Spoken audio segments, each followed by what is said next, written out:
What do you think, gentlemen? Let's bring in Ed O'Keefe and Niall Stanage in our Washington bureau. Ed is a CBS News political contributor and a congressional reporter for The Hill.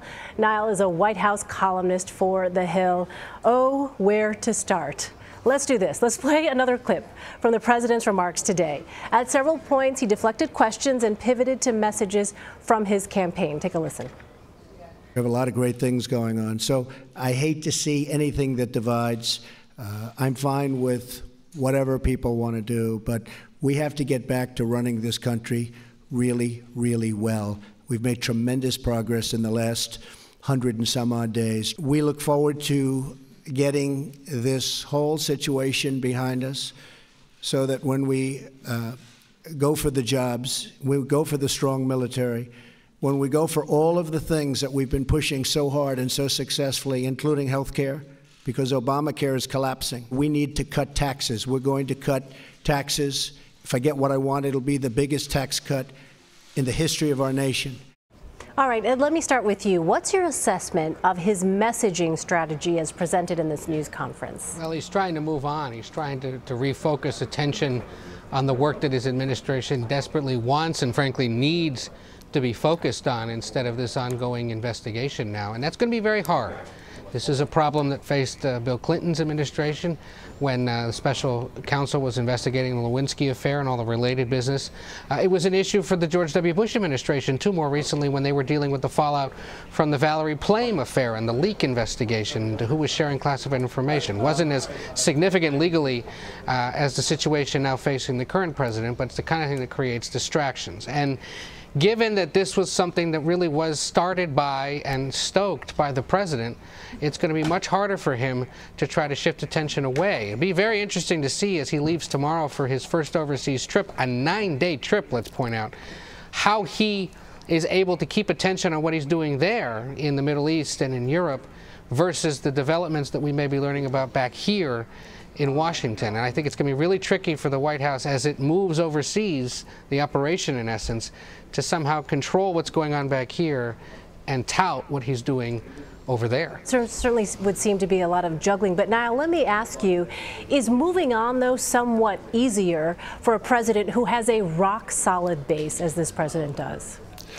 Well, we don't really know that for a fact that he has a rock-solid base. It is certainly true that he has survived a lot of controversies that would have damaged other candidates last year, never mind a president. But we are yet to see the real fallout from this enormously dramatic week. Yes, he's trying to move on. He's trying to get back onto the agenda of jobs, of healthcare, things of that nature. But let's remember, it was only a couple of weeks ago that Republicans in the House passed healthcare legislation. That now seems distant history because this controversy is so all-consuming. And I agree with Ed's point entirely. I think it's a very difficult thing to move past, even if the president wishes to do so. Right. So you touched on this, Ed. I mean, the role that these controversies may play in the president's trip here overseas, certainly there are going to still be questions for him and perhaps from world leaders about what it is that's happening in this country.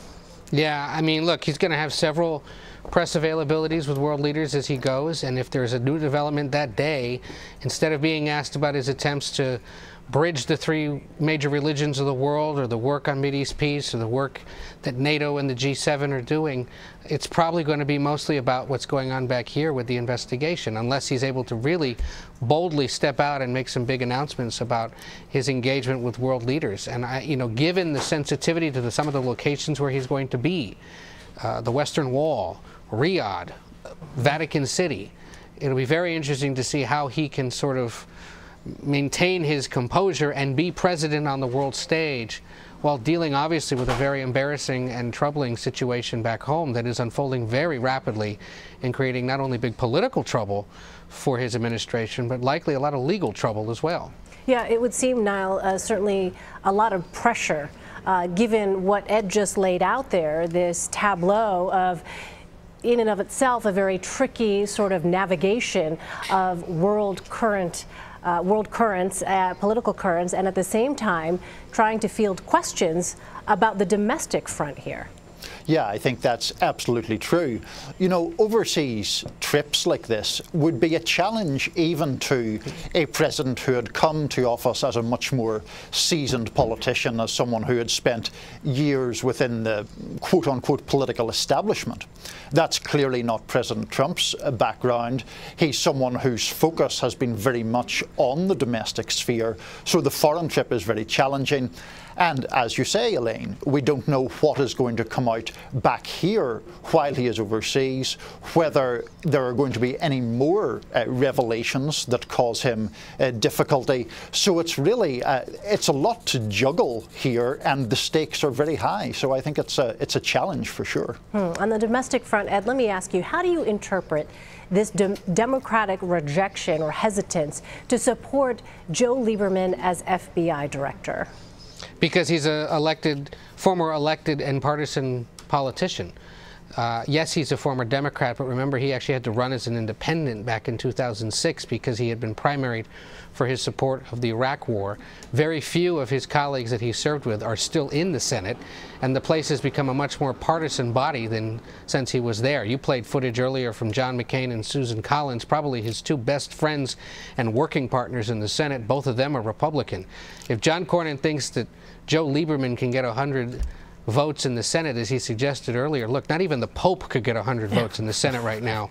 I don't think Lieberman's going to be able to do it. Democrats have made very clear they believe it should be somebody who is a nonpartisan figure, be that a former judge, somebody like Robert Mueller, who is a nonpartisan, above the political fray kind of guy. You've seen some Republicans suggest that it should be a Democrat. Pat Toomey, most famously, the senator from Pennsylvania, said this week, why not pick a Democrat? That way we'll get some bipartisan support. They're trying too hard, though, frankly, over at the White House. They don't need to find a Democrat to hold the job. In the view of Democrats, they need to find somebody who is above board, and the White House hasn't done that necessarily. Yeah, I mean, Niall, what does it tell us about the White House's ability to read the political landscape, the notion that Joe Lieberman is a leading candidate for the FBI director position? I don't think it says anything great, to be perfectly honest, Elaine. I think that one of the things that was interesting in the clips that you played of Democrats was that they were being quite tactful while sort of walking past the fact that Joe Lieberman is so disliked in the Democratic Party, primarily for his support for the Iraq War, but also for endorsing John McCain over Barack Obama in 2008. So that is itself a huge issue, and I think that there's this attempt sometimes on the White House's part to go for, frankly, slightly gimmicky political choices, and I don't think that's really the way forward in this instance. And Elaine, in this instance, you know, beyond Washington, there may be some political sense to this decision, because his base and maybe voters who pay less attention to the bump and grind of Washington every day will go, oh, good for him. He's picking himself a Democrat to lead a very important law enforcement agency, and a guy who is well respected and well known by many Americans. Remember, he ran for president, he was a vice presidential candidate, and people remember probably that he endorsed McCain and had worked with Republicans. So beyond Washington, this may look like a great idea, and his base will like the fact perhaps that he's reaching out across the aisle. Problem is, back here in Washington, Democrats don't want him. The other thing to remember, as long as all 52 Republicans hold together, Joe Lieberman gets to be FBI director, because the Senate rules right now only require 52 votes. Excellent points. Meantime, House Oversight Chair Jason Chaffetz is set to step down from Congress in June. What position has he been put in, Niall, with these investigations?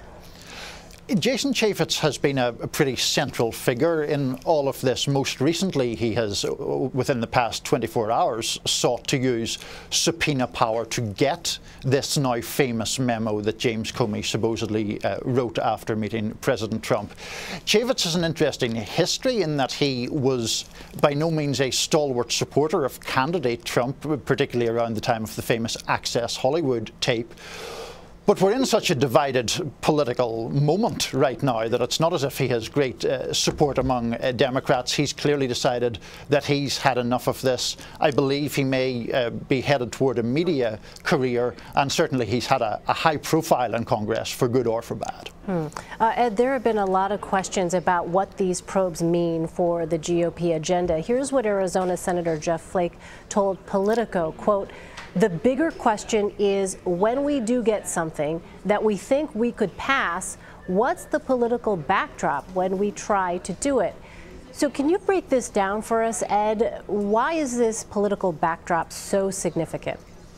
Because right now, what's dominating the conversation is the fact that the president is under now an investigation that very well could cripple his government's ability to get anything done if several different senior officials or former campaign associates or even other people close to the president somehow get embroiled in this. And if you have ongoing investigations still somehow happening up on Capitol Hill, you may see those, frankly, just capture so much attention that all this other stuff doesn't matter. Now, it's important to point out, all week long, senators especially have been meeting regularly to talk about the future of the health care debate. They're waiting with bated breath to see what the Congressional Budget Office says as early as Monday about the size and scope of the bill that the House passed just a few weeks ago, so that they can pretty much scrap it and say, see, we told you so, we're not going to worry about what the House did and we're going to do our own thing, and try to proceed. But with these investigations going on, it may be hard to capture any attention for that. And yet at the same time, maybe because we're all down the hallway worrying about obstruction of justice and whatever the Senate Intelligence Committee's up to, they may be able to, with little focus, be able to focus on writing a health care bill that eventually somehow passes the Senate. Yeah, it's an interesting notion. Well, we've learned the House may have to vote again on health care depending on the CBO score released next week. That's why Speaker Paul Ryan hasn't yet sent the bill to the Senate. What would the political impact, Niall, be of having to vote again? So one of the advantages for Republicans in passing this eventually was that it was perceived as providing a baseline of competence, because they'd failed, of course, famously in March to do so. If they then have to go back to vote again, that cuts in exactly the opposite direction, suggests an incompetence, a kind of amateurishness. So that's part of the problem. The ideological divides within the Republicans on Capitol Hill certainly remain, and they would be doing it in this feverish scandal or controversy-filled atmosphere. And I think Ed would agree with this. Republicans on Capitol Hill have always been somewhat skeptical of President Trump, but they have thought, well, if we have a Republican president, at least we can get our agenda through. If he becomes so controversial or so beset by scandal that, in fact, they can't get their agenda through, then I think we're in uncharted waters once again, as we have been so often, and I think it's a big problem. It goes right back, Elaine, to what Ryan was telling his Republican colleagues on the floor. If we don't do this, then why are we here? If we don't do this, then what was the last 7 years about? Right. If they possibly have to do a revote because they screwed up the big thing that they were supposed to do, amid all the other problems now for the president, right, that's going to be a huge problem. And I bet you a few of the people who were reluctant to vote for this thing opt not to vote for it this time. Yeah, and I mean, the real bottom line for Trump supporters here, are the campaign promises he made going to be fulfilled? And if not, why not? So right, and they may blame Ryan and House Republicans and Senate Republicans for screwing up the president's promises too. They'll take it out on them next year in the elections. Yeah, all right. Ed O'Keefe for the Washington Post and Niall Stanage from The Hill. Thank you both. Appreciate your time. Take care. Elaine.